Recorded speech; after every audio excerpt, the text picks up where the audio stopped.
Dios nos bendiga. Qué lindo la presencia del Señor en nuestras vidas. Y en esta noche yo quiero compartir contigo un medley de recuerdos de unas alabanzas que se cantaron hace mucho tiempo atrás, pero que estas alabanzas no han perdido su esencia.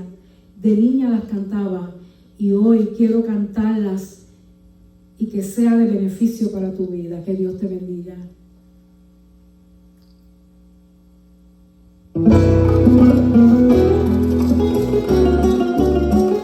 Aleluya. Señor, te adoramos porque tú eres real en nuestras vidas. Yo creo en Dios. Yo creo en Dios. Aleluya.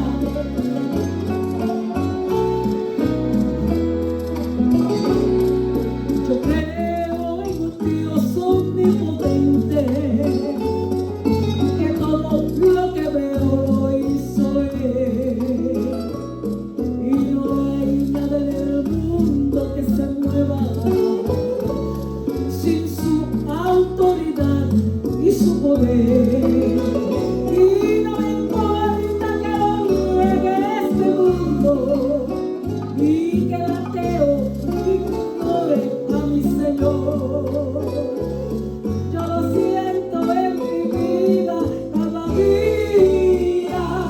Creo en Él, yo creo en Dios. Yo lo siento en mi vida cada día. Creo en Él, yo creo en Dios.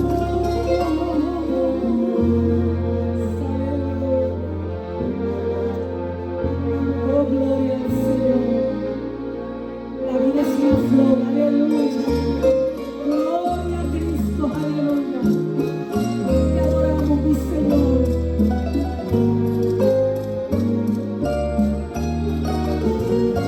Como las flores tienen su tiempo, y ahora salen y mañana ya no están. Así es el hombre en esta vida, porque sus días contados son. Pero el que tiene su vida en Cristo, oh, su vida nunca deja de ser. Porque aunque muerta esté su carne, su vida siempre vivirá en Él. La vida es una flor cultivada por Dios, muy delicada, y al hombre al cual la dio, la debe de cuidar con precaución, porque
sacrificio tan grande, yo no puedo pasar por alto. 3 veces te digo santo, aunque crean que estoy loco. Santo, santo,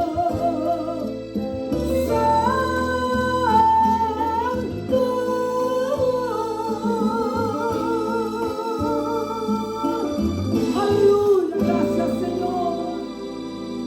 Gracias Padre. Dios les bendiga.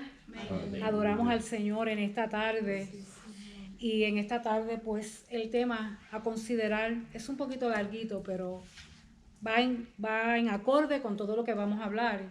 Y el tema en esta tarde es obtener el conocimiento de la voluntad de Dios en toda sabiduría e inteligencia espiritual.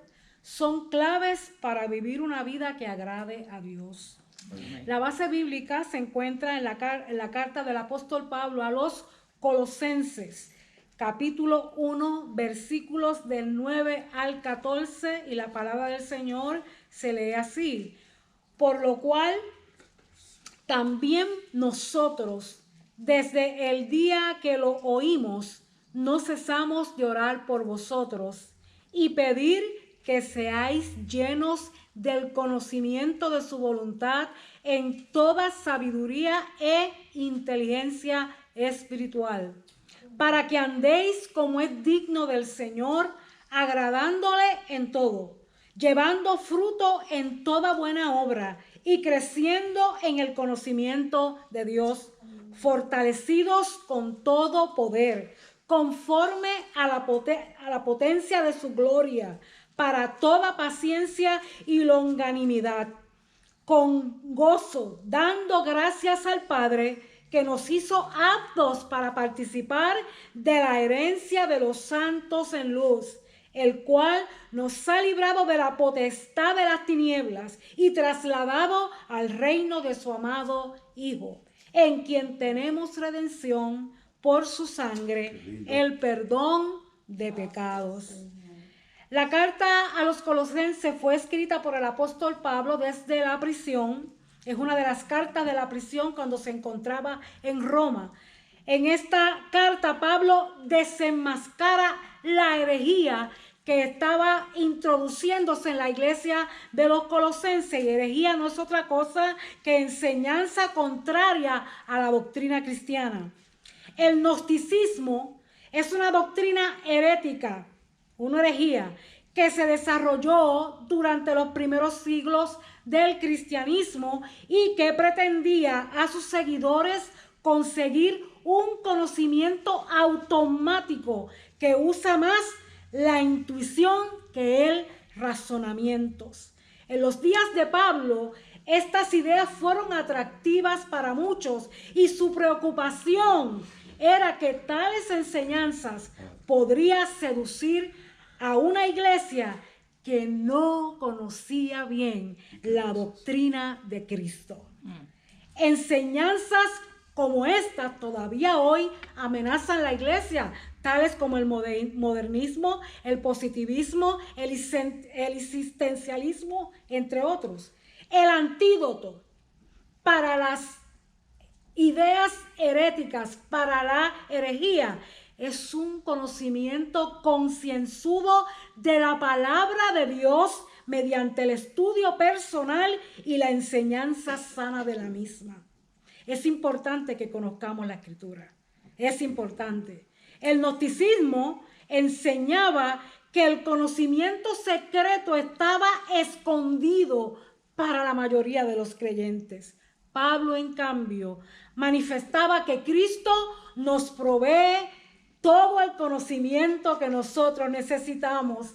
El gnosticismo enseñaba que el cuerpo era malo, pero en Juan 1:14 nos dice: y aquel verbo fue hecho carne y habitó entre nosotros y vimos su gloria, gloria como del unigénito del Padre, lleno de gracia y verdad. En 1 Corintios 6:19 nos dice que nuestro cuerpo es templo del Espíritu Santo. Los gnósticos decían que Cristo parecía ser humano, parecía, pero que no lo era. Pablo incita en que Jesús es completamente humano y completamente divino. La naturaleza divina no fue cambiada, no fue alterada. Él no es meramente un hombre que tenía a Dios adentro, ni un hombre quien manifestaba el principio de Dios. Él es Dios, la segunda persona de la Trinidad. Cuando leemos en el libro de Hebreos capítulo 1 versículo 3 nos dice el cual, siendo el resplandor de su gloria, hablando del Hijo, y la imagen misma de su sustancia, y quien sustenta todas las cosas con la palabra de su poder. Este era el escenario en la iglesia de Colosas. Es entonces que Pablo, preocupado, envía esta carta para decirle que necesitaban ser llenos del conocimiento de su voluntad en toda sabiduría y conocimiento espiritual. Pablo señala ser llenos. Pablo les dice, tienen que ser llenos. Y no otra cosa, o sea, que no es otra cosa que estar lleno desde arriba. Cuando usted llena un vaso, usted lo llena completo. Usted no lo deja a mitad, ¿verdad? Pues Pablo decía que ustedes tienen que crecer. Ustedes no pueden quedarse como están. Ustedes tienen que estar llenos del conocimiento de Dios. En Romanos 15:14 nos dice, pero estoy seguro que vosotros, hermanos míos, de que vosotros mismos estáis llenos de bondad, llenos de todo conocimiento, de tal manera que podéis amonestaros unos a otros. Fíjense qué cosa linda. Tenemos que estar llenos del conocimiento de Dios para poder amonestar a otros. No podemos ir a hablar a una persona si no conocemos las Escrituras, si nuestro consejo no va a estar basado en la palabra. Tenemos que estar llenos del conocimiento de Dios. Mucha gente fracasa en ese intento, pero qué bueno que nosotros hoy podamos entender que necesitamos la palabra del Señor todos los días de nuestra vida. En Filipenses 1:9 les dice, y esto pido en oración, que vuestro amor abunde aún más y más en ciencia y en todo conocimiento.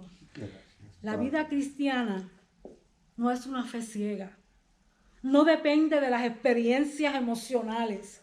Su base principal y la fuente de su poder es el conocimiento pleno de la voluntad de Dios en nuestras vidas. Pablo también enseña que crezcamos en toda sabiduría e inteligencia espiritual. Sabiduría de Dios. La Biblia nos enseña que Dios es la fuente primordial de toda sabiduría. En Proverbios 2:6 nos dice, porque Jehová da la sabiduría y de su boca viene el conocimiento y la inteligencia. Así que el conocimiento y la inteligencia solamente nos los puede dar Dios. La fuente de la sabiduría no está en nosotros. No se trata de nuestras experiencias o de nuestras vivencias, sino que de la boca del Señor viene el conocimiento y la inteligencia, y Él es quien da la sabiduría. Es imposible obtener sabiduría separados de la fuente. Jamás. Jamás vamos a obtener sabiduría si nuestras vidas no están cerca del Señor. Necesitamos conocer su palabra, palabra que estamos llamados a manejar con precisión. Timoteo, Pablo, cuando le escribe a su hijo Timoteo, en el capítulo 2, versículo 15, le dice, procura con diligencia presentarte a Dios aprobado, como obrero que no tiene de qué avergonzarse, que usa bien la palabra de verdad. Aleluya. Gracias. La verdadera sabiduría tiene su origen en Dios. Gracias. Y mientras más nos acerquemos a Él, más sabios seremos. en el libro de Santiago nos dice que y si alguno de vosotros tiene falta de sabiduría, pídala a Dios, el cual da a todos abundantemente y sin reproche, y le será dada. La inteligencia espiritual. ¿Qué es la inteligencia espiritual? Es la capacidad dada por Dios para vivir plenamente en armonía con la fe cristiana que proclamamos. Tenemos sabiduría en nuestro interior y para acceder a ella, ¿sabes qué? Necesitamos conectarnos con Dios. Esta es la base para el desarrollo de la inteligencia espiritual. Esto no es que yo quiero ser como fulano, como sutano. No, porque a cada persona Dios le dio unas habilidades y unos talentos. Aquí el secreto está en conectarnos con Dios, saber que Él es nuestro guía, que lo necesitamos día a día y que sin Él nada podemos hacer. En este pasaje, Pablo nos presenta 8 principios para ser llenos del conocimiento de su voluntad. Número 1, él dice, para que andemos como es digno del Señor. Cuando vienen las situaciones a nuestras vidas, nuestra tendencia natural es a buscar nosotros mismos la solución, primero que nada. Pero cuando no encontramos la salida, entonces acudimos a Dios. O sea, vamos haciendo todo al revés.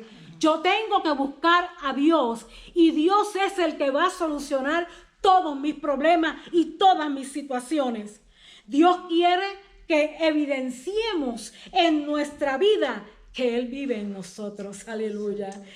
Que por eso debemos cuidar cómo hablamos, dónde vamos y con quién nos relacionamos. El secreto está en la palabra del Señor.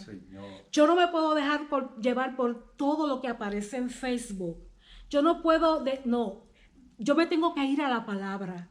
Y todo mensaje que yo escuche tiene que ser filtrado por la palabra. Porque yo no puedo hacer conjeturas de algo que me está diciendo una persona si yo no voy a la palabra. Todo mensaje tiene que ser trazado por la palabra. Y hoy en día muchos están siendo engañados por los mensajes que están escuchando a través de las redes sociales.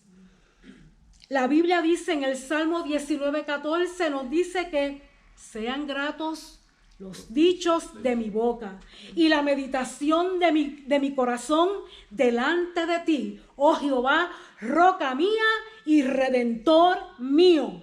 Dios espera de nosotros más hechos y menos palabras.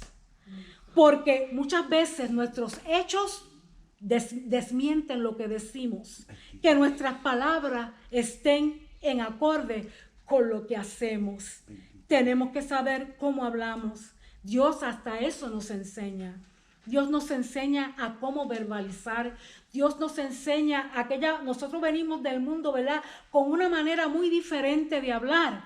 Pero cuando venimos a Cristo, Dios cambia nuestras vidas y hasta nuestro vocabulario cambia. Nuestra vida cambia completa. ¿Por qué? Porque nos hemos acercado a la fuente, nos hemos acercado al Señor y Él quiere para todos nosotros el bien y no el mal.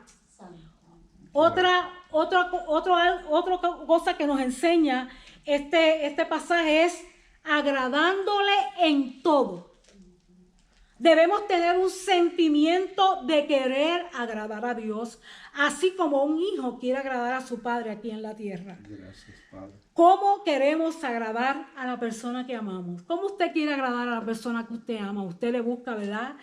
Todo lo que él quiere, trata de tenerle una mesa bien bonita. De esa misma manera, Dios quiere que le agrademos a Él. En 1 de Tesalonicenses 4:1, Pablo exhorta diciendo, por lo demás, hermanos míos, os rogamos y exhortamos en el Señor Jesús, que de la manera que aprendiste de nosotros, cómo os conviene conduciros y agradar a Dios, así abundéis más y más. Nosotros somos ejemplo de los que van a llegar. Amén. Y si nosotros no guardamos un buen ejemplo, ¿cómo vamos a poder atraer a esos que están allá? Ellos tienen que ver en nosotros que un cambio en nuestras vidas, un cambio en nuestra manera de actuar, un cambio en nuestra manera de hablar, un cambio en nuestra manera de comportarnos, porque tenemos gente observando cómo nos comportamos, lo que hacemos, a dónde vamos, con quién vamos. ¿Usted cree que no? Es cierto, nos están mirando, porque ellos saben que cuando uno viene a Cristo todo cambia. Cuando tú vienes al Señor, aquella manera de tú vivir cambia. Cuando tú vienes a Dios, el cambio es tanto de adentro hacia afuera. En una ocasión me enseñaron que era de afuera para adentro, pero no. Yo he aprendido que es de adentro hacia afuera. Cuando Dios sana todas esas heridas que tú traes en tu corazón, cuando Dios empieza a trabajar con tantas desilusiones que tuviste en ese mundo, con tantas pérdidas, cuando Dios comienza a sanar esas heridas del corazón, entonces lo que tú empiezas a expresar de frente a los demás es una vida cambiada por el poder de Dios. Tenemos que dejarnos moldear por el Maestro. No podemos seguir haciendo nuestra propia vida como nosotros queremos. Y aún dentro de la casa de Dios hay gente que vive la vida como si Dios no existiera. Pero yo quiero decirte que hoy te quiero decir que tiene que haber un cambio. Tiene que haber un cambio. Ninguno que choca con la cruz de Cristo puede seguir igual. Ninguno. Por eso es importante que de vez en cuando vayamos a la cruz. Por eso es que es importante que de vez en cuando nos paremos en el Calvario y miremos todo lo que allí pasó por ti y por mí, para que hoy tú y yo podamos disfrutar de esta salvación tan grande. Este evangelio costó la muerte del Hijo de Dios. Y a veces no damos importancia a ese evento. Lo lindo de todo esto es que Él murió, pero Él resucitó. Y Él está a la diestra del Padre intercediendo por todos nosotros. Hay dos maneras como podemos agradar a Dios. No enredarnos en los negocios de la vida. No es que te salgas del mundo. No. Es no dejarte envolver por el mundo. En 2 de Timoteo, Pablo nos dice: ninguno que milita se enreda en los negocios de la vida, a fin de agradar a aquel que lo tomó por soldado. Aleluya. ¿A qué ejército perteneces? ¿A qué ejército tú perteneces en esta noche? Es bonito analizarlo. Sería bonito que todos estuviéramos concentrados en que nuestro capitán es Cristo, aleluya, y que nosotros nos tenemos que dejar ceñir por Él, aleluya, a fin para agradar a aquel que lo dio todo por nosotros. Otra manera es acercándonos a Dios con fe.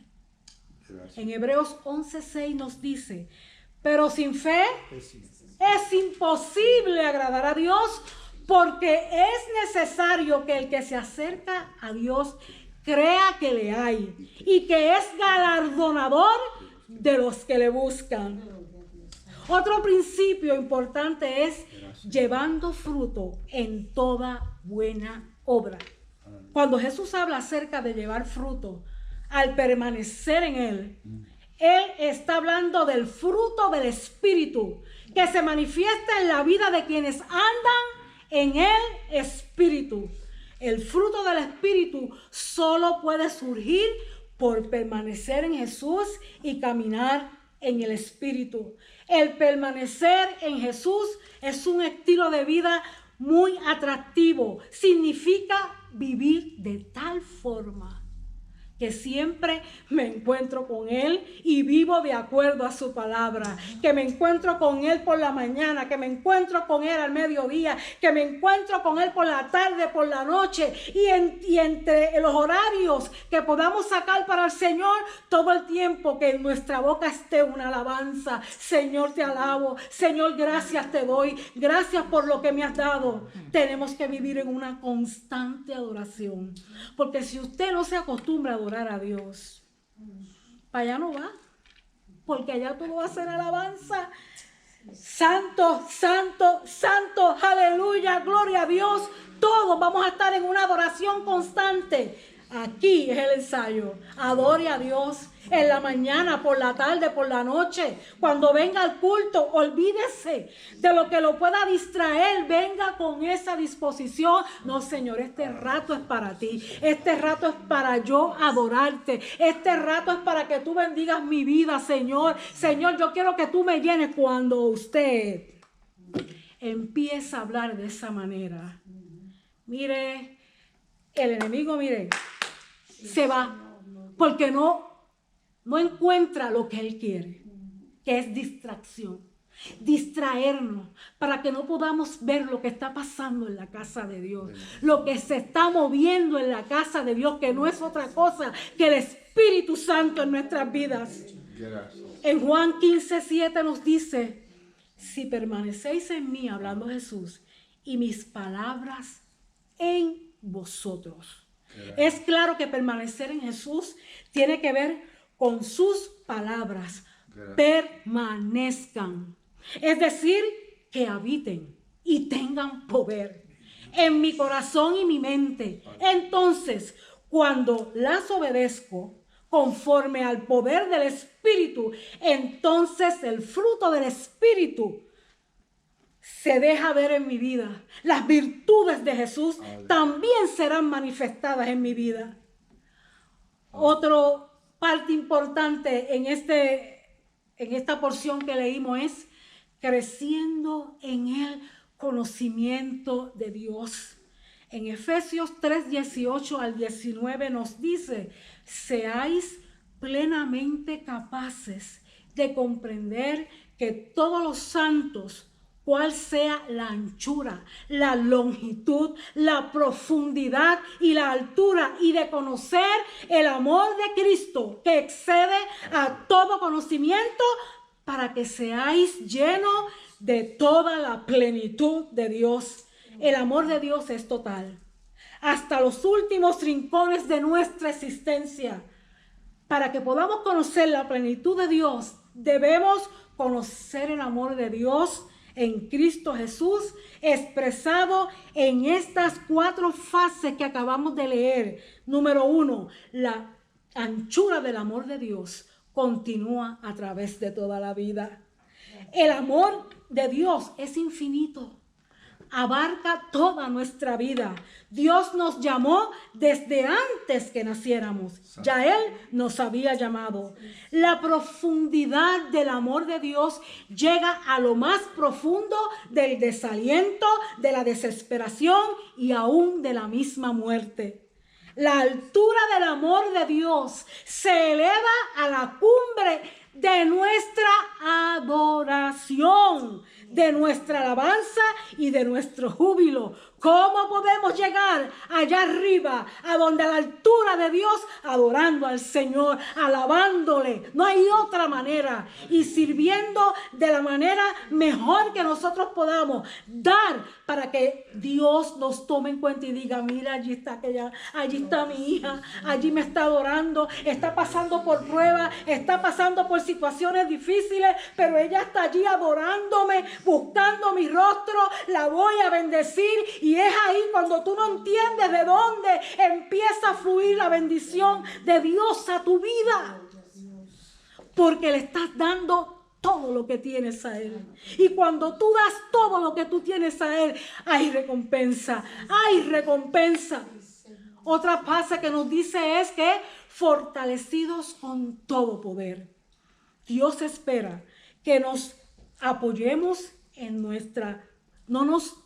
Dios espera que no nos apoyemos en nuestras propias fuerzas. Esto no es con nuestras fuerzas, sino en las de Él, para poder vencer en cada situación. Por eso la Biblia dice en Proverbios 3, 5 al 6, fíate de Jehová de todo tu corazón y no te apoyes en tu propia prudencia. Reconócelo en todos tus caminos y entonces Él enderezará tus veredas. A veces tú dices, ¿qué me pasa? Que no sé por dónde voy, que tantas situaciones que vienen a mi vida. Oh, porque te tienes que fiar de Jehová. Te tienes que fiar, y es con todo el corazón. Y no nos podemos apoyar en lo que nosotros sabemos, en nuestra propia prudencia. Hay que reconocerlo en todos nuestros caminos y entonces Él enderezará nuestras veredas. El enemigo nos quiere mirando hacia abajo todo el tiempo. La clave para derrotar es mirar hacia arriba, no importando por la situación más difícil que estemos pasando. Nuestra esperanza viene de arriba. Nuestra meta es ir ¿para dónde? Para arriba. La palabra de Dios nos dice que en Cristo somos más que vencedores y que todo lo puedo en Cristo que me fortalece. Aleluya. Dice también para toda paciencia, que mucho nos da problema esa palabrita paciencia, porque nosotros queremos todo rápido. El ser humano quiere todo rápido, pero en Romanos 5 del 3 al 4 nos dice, y no solo esto, sino que también nos gloriamos en las tribulaciones, sabiendo que la tribulación produce paciencia. Cuando estés en prueba, adora a Dios, porque Dios está moldeándote. Yo no lo entendía, pero lo aprendí a entender, porque recibí muchos cantazos. Así que yo pude aprender que yo necesitaba, en medio de mis tribulaciones y mis pruebas, que fueron muy duras y difíciles, entender que Él estaba a mi lado y que Él me estaba formando. Yo simplemente, ¿tú sabes dónde estaba? En la rueda del alfarero. Estaba ahí dando vueltas, y Dios buscando por dónde, porque si me movía un poquito, ahí encontraba una burbujita. Y seguía y paraba la vasija y encontraba un pedacito de palo. Y seguía. Entonces Dios empezó poco a poco con un bisturí. Con el bisturí que usa el alfarero para ir sacando todas las impurezas de esa vasija, y el Señor empezó y todavía sigue sacando, porque hasta que Cristo venga estamos aquí y Él sigue transformándonos. Gloria al Señor. Para los cristianos del primer siglo, el sufrimiento era la regla más que la excepción. Pablo nos dice que en el futuro vamos a triunfar, pero que ahora tenemos que luchar.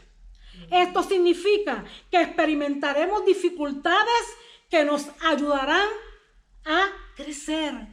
Nos regocijamos en las tribulaciones, no porque nos guste el dolor que nos causan, sino porque sabemos que Dios usa las dificultades de la vida y los ataques de Satanás para edificar nuestro carácter. Los problemas que se nos presentan aumentan nuestra paciencia, lo que a su vez profundiza nuestra esperanza en Dios y nos da seguridad.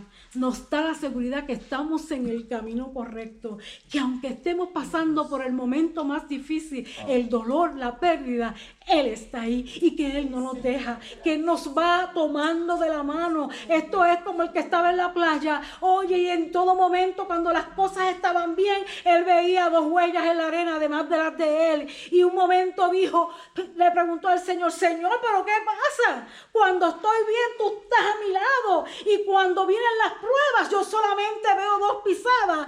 Y el Señor le contestó, es porque te llevo en mis brazos.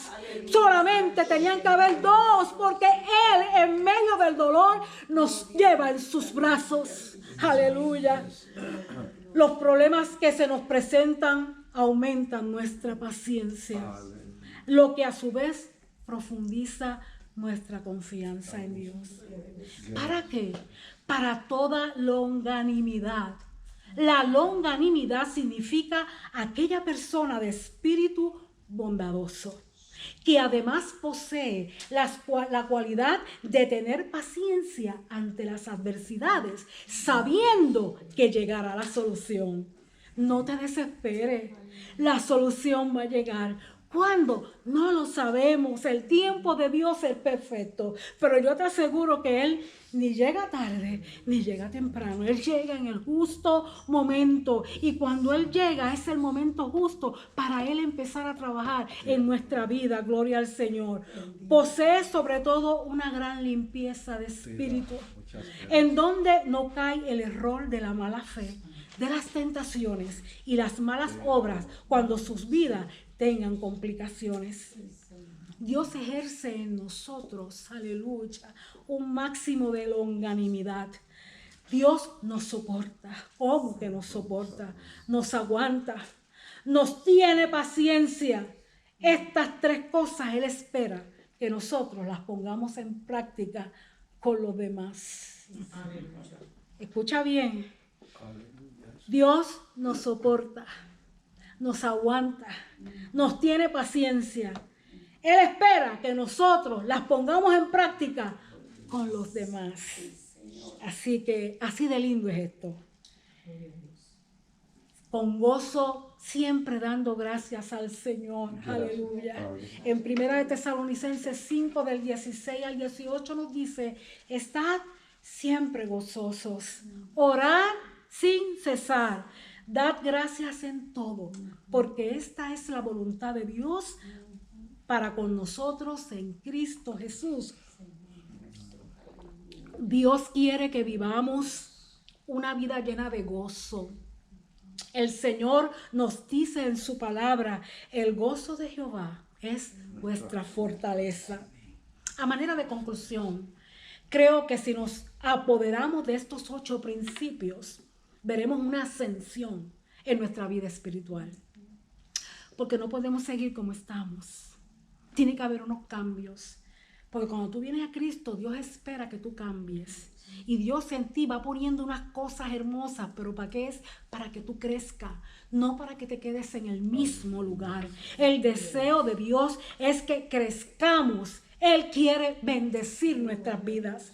Esas promesas que están en la palabra de Dios son para la iglesia. Es por eso tan importante la lectura bíblica. Ella es palabra de Dios. Es nuestra guía en nuestro diario vivir. Si tú no lees la palabra, nunca vas a ser un cristiano victorioso. Porque siempre vas a estar en derrota. Porque de lo que yo me agarro cuando tengo la prueba y la situación es de las promesas del Señor. Es lo que está plasmado en su palabra. Eso es lo que me hace a mí permanecer firme y no apartarme de Él. Los versículos del 12 al 14 que leímos enumera 5 beneficios a todos los creyentes a través de Cristo. Número 1, nos hizo aptos para participar de la herencia de los santos en luz. Nos rescató del dominio de Satanás y nos hizo sus hijos. Nos trajo a su reino eterno. Nos redimió, compró nuestra libertad del pecado y de juicio. Perdonó todos nuestros pecados. Gracias. Los colosenses temían a las fuerzas invisibles de las tinieblas. Pero Pablo, inspirado por Dios, nos dice que los creyentes verdaderos son trasladados de las tinieblas a la luz, de la esclavitud a la libertad, de la culpa al perdón y del poder de Satanás al poder de Dios. Fuimos rescatados de un reino rebelde para servir a un rey justo. Por lo tanto, nuestra conducta debe reflejar nuestra lealtad a Dios. Así que es muy importante que te lleves esto hoy. Es muy importante ser llenos del conocimiento de su voluntad en toda sabiduría e inteligencia espiritual. Que Dios te bendiga. Amén. Amén.